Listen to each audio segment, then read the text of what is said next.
Your legs are one of the first muscle groups to weaken as you age. And if you don't use them, you lose them. Hello, health champions. Today, we're going to talk about why it's so important to strengthen your legs and reverse the decline of aging.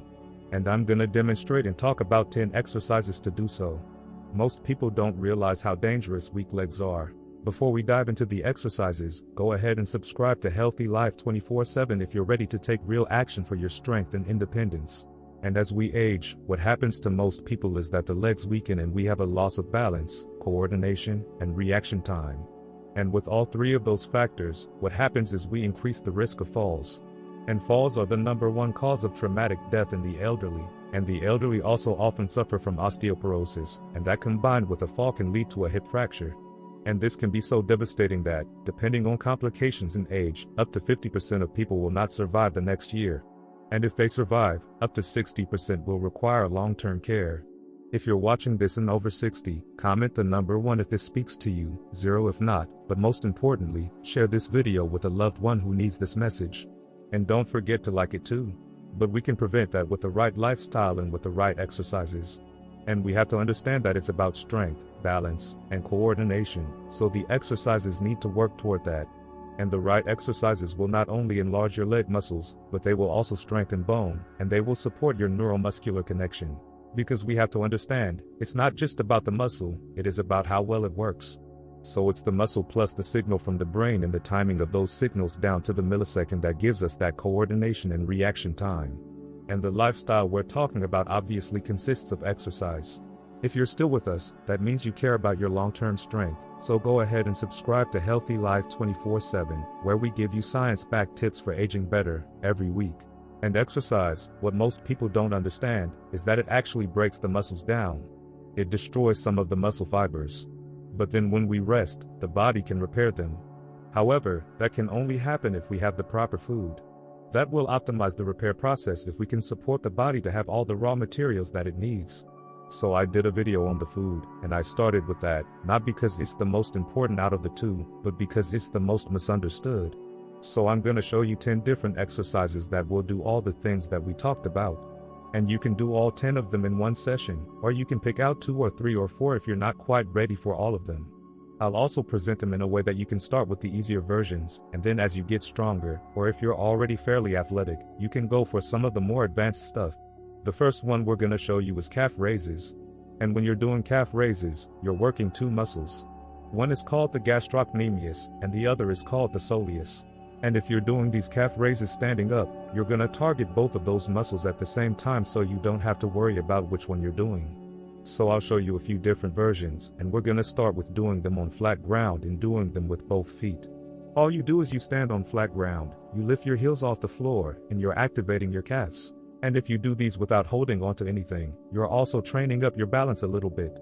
But if you need to, you can hold onto the wall as you do them.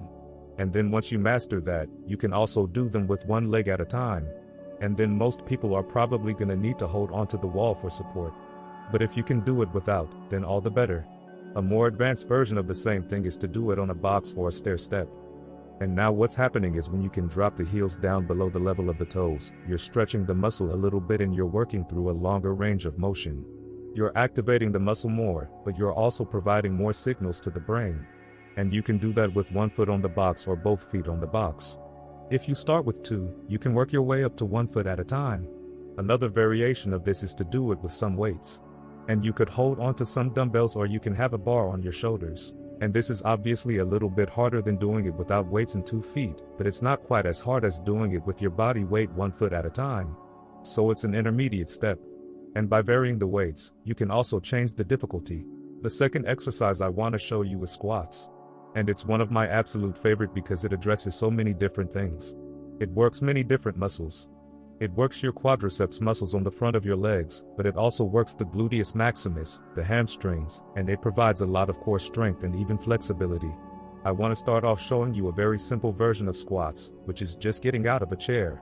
And this is one of the first things that people notice as they get older and they get weaker is that it's more difficult to get out of a chair or a sofa. And we're just gonna use the body weight for starters. So if you have an office chair or a chair with arm rests, then simply hold onto the arm rests and stand up. And when you do that, you want to try to keep your back straight. You lean forward with your body, but you try to arch your back a little bit and keep your chest up. That way you maintain proper form. Another variation that's just slightly harder is to put your hands on your knees. Now you're not getting the support quite as high as the arm rests, but you're still getting some support.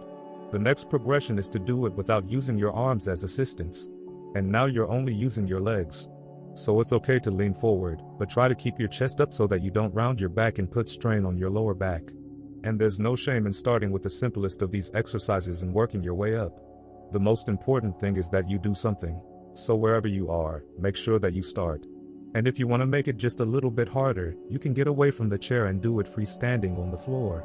And now what you want to think about is to keep your feet shoulder width apart or slightly wider. Keeping them a little wider is easier if you're not as flexible, but don't make them super wide, just shoulder width or slightly wider. And then the next important thing is to keep your foot in line with the knees. So as you start squatting, there's gonna be a tendency for the knees to go out a little bit or quite a bit. And that's the direction that your toes need to point to reduce the strain on the knees. And you'll see this in a video in a second. I just want to go over it so you know to watch for it. And the other thing is you want to make it feel as if you're having 2/3 of your body weight on your heels. When people are not flexible, they have a tendency to put the weight forward on the front half of the foot, and now you're straining your knees too much. So let's take a look at that. You stand up, you square up your hips over your feet, little bit more than shoulder width apart. You keep your toes pointing out in the direction that the knees are gonna bend. And one way I like to do it is to keep my arms crossed in front of my chest. It's just a good place to put them, I think. And then it's okay to lean forward. You can stick your butt out quite a bit. Just make sure that your back is still straight so that you strive to keep your chest up.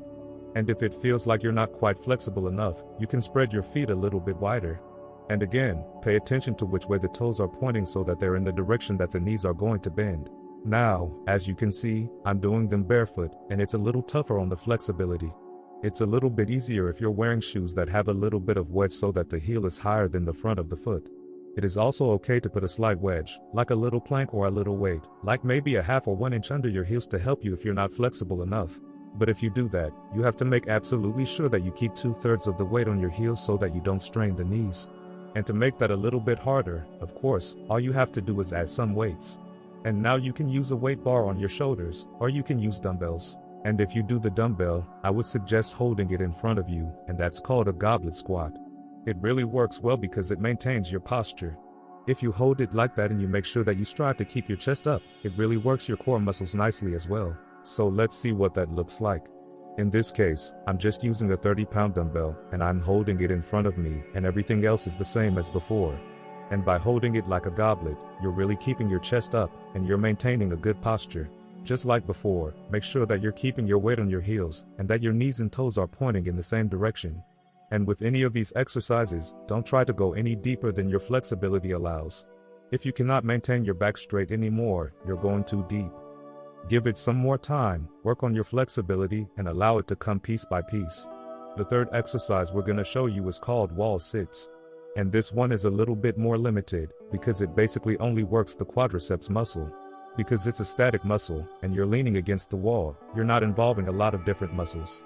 So on the one hand, it's not one of my favorites because it's static, but on the other hand, it's quite safe if you don't have great balance, or you need just a safe place to start. So here's what it looks like. All you do is you go and stand with your back against the wall, you put your feet out a good bit away from the wall, and you want to try to keep the distance from your knee to your foot vertical. And so if you sit down deeper, then you're gonna have to move your feet out a little bit. You can start this with just a slight little bend, that makes it a very easy exercise. And because you're leaning on the wall, you're fully supported. Now you can start this with 10, 15, 20 seconds at a time, if you are a beginner, or you can hold it longer up to 1 or 2 minutes even. And as you get stronger, you can move your feet out a little bit from the wall, and you can sit down deeper and get down to about a 90-degree bend in the knees. And again, from the knee down to the foot, you should strive to keep it vertical. Exercise number 4 is toe walks and heel walks. And when you do the toe walk, it's the same muscles as when you did the calf raises, the gastrocnemius and the soleus. And when you walk on your heels, you're using the opposing muscles called the tibialis anterior.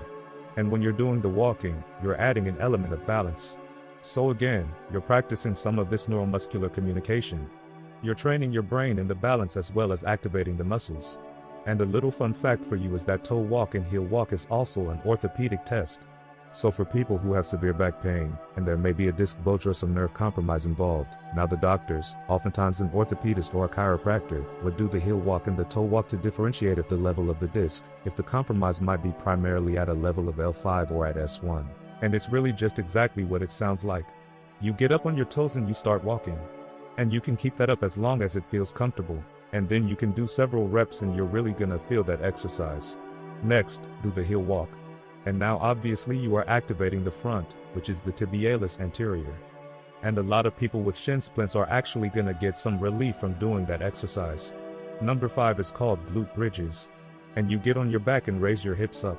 And you're gonna be working your gluteus maximus, your hamstrings, and also get a lot of involvement from your core muscles. And I'm gonna show you a few different versions of doing this. First, you can do it with both feet on the ground and just do it stationary or static. So you simply raise your hips up and you hold that position. Or you can do it dynamically and now you keep moving up and down. And when you do this, I would suggest doing it very slowly and controlled. That way you're increasing your fine coordination a good bit. And there's no reason to do it fast. Next, you can try with one leg and you put one foot on the ground, you keep the other one outstretched. And you can do it with one leg and do like 10 repetitions on one leg first and then the other. Or you can alternate and go back and forth and just use one repetition per leg and then switch. And we want to keep in mind with some of these exercises that it can be safer to do things on the floor or leaning up against the wall, but you're getting less challenge, you're getting less brain stimulation because you're supported, you don't have to maintain the balance. So it's not as complex as when you do it freestanding and have to maintain balance. Also keep in mind if you're on the ground, you're not using as much gravity, it's not as much benefit for osteoporosis in terms of weight bearing. But all of these exercises have their place, so also keep in mind with all of these exercises that the more complexity, the more variables that your brain have to keep track of like balance and gravity, the more you're activating your brain and the more involved are different pathways. So that's a good thing if you can handle it, but if you can't, then you want to start with the safe exercises where you're leaning against something or you're on the ground. Now, if you're on the ground, there's less benefit in terms of gravity and weight bearing to strengthen your bones, but all these exercises have their place, so try to do as many of them as you can and do the ones first that you can start with safely. Number 6 is lateral lunges. And I like this one because it involves a few different muscles that you wouldn't get to otherwise, but it also helps with some hip flexibility. You're gonna be working your quadriceps, your gluteus maximus, your gluteus medius and your adductors. And the adductors mean pulling toward the midline adduction. So that would be the inside of your thigh. And I'll show you a few different versions. The simplest one is to not stand with your legs too far apart. It's like just a little bit wider than a squat, and with your hands on your hips, you just sit down side to side a little bit. And again, keep your knee and foot pointing in the same direction. If you want to make it a little bit more difficult, you widen your feet and you start going deeper. You can do that with hands on your hips, or you can start with moving a hand to the knee for support. But now you can get a little bit deeper and a little bit wider. And another version is to keep your arms across your chest and then go even deeper and put your elbow to the knee. Now, that can be a nice way of gauging how far you're going so that you have an end point to the movement. And the last one would be just a little bit harder. It looks almost exactly like the one where you put your elbow to the knee, but now what you're doing is you're not leaning forward quite as much. And by not putting the elbow to the knee, you don't have a designated end point. So it's a little bit more strenuous. It puts a little more challenge on your core muscles when you don't know where that end point is and you try to keep your body a little bit more upright. Number 7 is lateral leg raises. And now you'll be laying on your side and just lifting the legs straight up to the side. And with that, you get an almost complete isolation of the gluteus medius, which is the muscle on the side of your hip, but you also get a little bit of involvement of the TFL or the tensor fasciae lata, which sits a little bit more on the front of the hip. And here's what that looks like. It is quite simple. The only trick is to try to keep your hips at 90-degree angle to the floor. And I'll show you also how you don't want to do it. So when you do this exercise and you get tired, then there'll be a tendency to rotate the hips backwards so that you can use other muscles. And the other reason is that it feels like a limited range of motion, that if you rotate your hips back, you can lift the leg higher, but that's not what we're going for here. Another good exercise for the glute medius is to simply stand on a box or on a stair step. You hold on to something, and then one leg is hanging off the edge and you simply drop it down below the level of the stair step, and then you lift it up as high as you can. So you're basically just wobbling your hips side to side. And don't try to force it because it's not gonna feel like you're getting very far, but try to keep a pure motion of side to side and not start moving your hips in any other direction. But the plane of the motion should be straight side to side. And number 8 is planks. And it's one of my favorite exercises that is static because even though it's static, it really works so many muscles so well. It's gonna involve your abdominals, your straights and obliques and transfers. It's gonna work on your glute maximus, and it's gonna work on your quadriceps, and it's gonna involve virtually every muscle of your core. And if you're a beginner, it is totally okay to start with your knees on the ground. You put your elbows down and you raise your hips up and you just hold that for as long as you can. And you can start with as little as 20 seconds. And then as you get stronger, try to work up to a minute or maybe even 2 when you get really strong. And then you can, of course, do several sets of that. Now, if you are a little bit stronger, what you can do is to do it with elbows and toes on the ground. So you lift your knees up, you get a longer lever and you make it more difficult that way. Now, I do want to talk about something with the planks though, because as people go longer and try to hold longer and longer, there's a tendency to get sloppy. And you don't want to go longer at the expense of keeping good form. So if you get tired and you start creating an arch in your back, that's not a good thing, especially if you have back problems. So what you want to do is you want to try to rotate the hips forward, kinda tuck under the hips. And I'll try to demonstrate here so you can see it clearly. And we'll go back and forth a little bit. So if you feel like your hips are falling toward the ground and you get more of an arch in your back, that's not a great thing. Try to maintain the hips tucked under so your back is as flat as possible. And if that means that you can't go as long, then so be it. Just work up your strength and then go from there. Number 9 is step-ups. And it's one of my favorites because there's so many variations of it that you can change the intensity, and it also involves a lot of balance and coordination that you can introduce. And you can do it on a staircase, you can do it on boxes, and I'm gonna show you some of that. So the simplest way is just to use a staircase and you start walking up, and you can do it one step at a time. You can do it with support holding onto something or without holding on if you feel safe to do that. Then for the more advanced, you can do 2 steps at a time or even 3 steps at a time. And here's what that might look like. It's the simplest version and it's really just walking up the stairs. And if you need to or feel safer, I would always recommend you start with the safest and hold on to something. And if you feel safe to do so, then you could walk upstairs without holding on. And the good thing about this is also that it's so easy to do multiple repetitions. You can just go down and start over. And for the more advanced who really like a challenge, you could try to do it with 3 steps at a time, 3 stair steps. And for this, you probably either need to have really long legs like I do, or maybe where each step isn't quite so high. But don't force it. For most people, 2 steps at a time are gonna be plenty. Now, if you have access to a box or even better, several boxes that could be in height anywhere from 4 inches to 20 inches, which would be 10 to 50 centimeters. Now you can create really interesting workouts, and I'll show you how you can even increase the complexity of that by working on arm and leg coordination. So the simplest version would just simply be to step up on the box, and you can use one leg over and over, or you can alternate. So here I'm basically showing just the simplest version where you put the other foot down on the box. Now, if you want to increase the complexity and work on some balance, now you can. As you step up, you lift the other knee into a full flexion up toward your chest, like you would in a sprint stride. And you want to make sure when you do that you coordinate it with the opposite arm. And if you have access to a bigger box, then that just makes it a little bit more challenging. So again, first you can just step up on it, and if you want to get a little more advanced, now you can lift the other knee up as if you were doing a sprint stride. And what this does, it works more on your balance, but you also get more of a full extension of the bottom leg. And in this case, I had a box that was wide enough, I could turn it on its side, but then you want to make sure that you put the weight in a way that it's not going to tip over if you have something like that. Number 10 is lunges. And this is a really, really powerful exercise. In fact, in my workout year, building up to the Olympics, I actually did more lunges than squats. And most of my heavy workouts was with lunges. But when you do them, a lot of people will step forward and then step back, and I don't recommend that at all. I would suggest that you step back and then forward, or if you have room and balance to do it, then you walk forward and you alternate legs. So let me show you first, just a simple step back and step forward up to your starting position. And your goal here, like before, is to keep most of the weight, 2/3 of the weight on the heel of the front leg. And then as you stand back up, you try to move up and forward. That makes it a very natural motion. And you will put much less stress on your knee and more stress on your glutes, which is where you want it. And you can also look at this one where I'm holding my arms out in front of me. That's actually to simulate a doorway. I didn't have a good place to film the doorway. So if you imagine standing in a doorway or slightly behind the doorway and you hold onto the door frame, then you can step back and have some support while you're working on it. And then as you get more advanced, you can practice on doing it unsupported. And the benefit again of doing it unsupported is that there's more complexity. You work on your balance and your coordination, and your brain gets more benefit by having more complexity to deal with. And if you have room, you can also step forward, but then don't step back, but step forward and keep going. And again, when you do this, try to think of your hand-arm coordination so that your arm is always opposite the leg. And if you want even more of a challenge, you could even put the front foot on something elevated, or you can add weights. So here I'm gonna show you with dumbbells.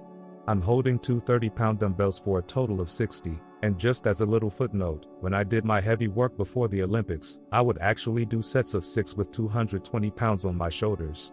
And I would even do single reps with as much as 300 pounds on my shoulder with a lunge. Now, I don't recommend that obviously for anyone who is not at that level. And I also don't recommend pushing the weights too soon, because if it gets too heavy, you're gonna strain and you're gonna lose form. So start with body weight and only add weight as you feel safe and that you can properly maintain form doing it. So I did a lot of lunges. And at one training camp, I actually had a 250-pound shot putter jump up on my back, and I did some lunges with him. Now, I wish I had a video of that because it was hilarious, but even though cameras existed, no one had a cell phone back then that you could just pull out of your pocket and make a video. So start doing these exercises to strengthen your legs, and you don't have to do all of them. Do a few at a time. Do them at the level that you're capable of doing them safely and in good form, and then build on that.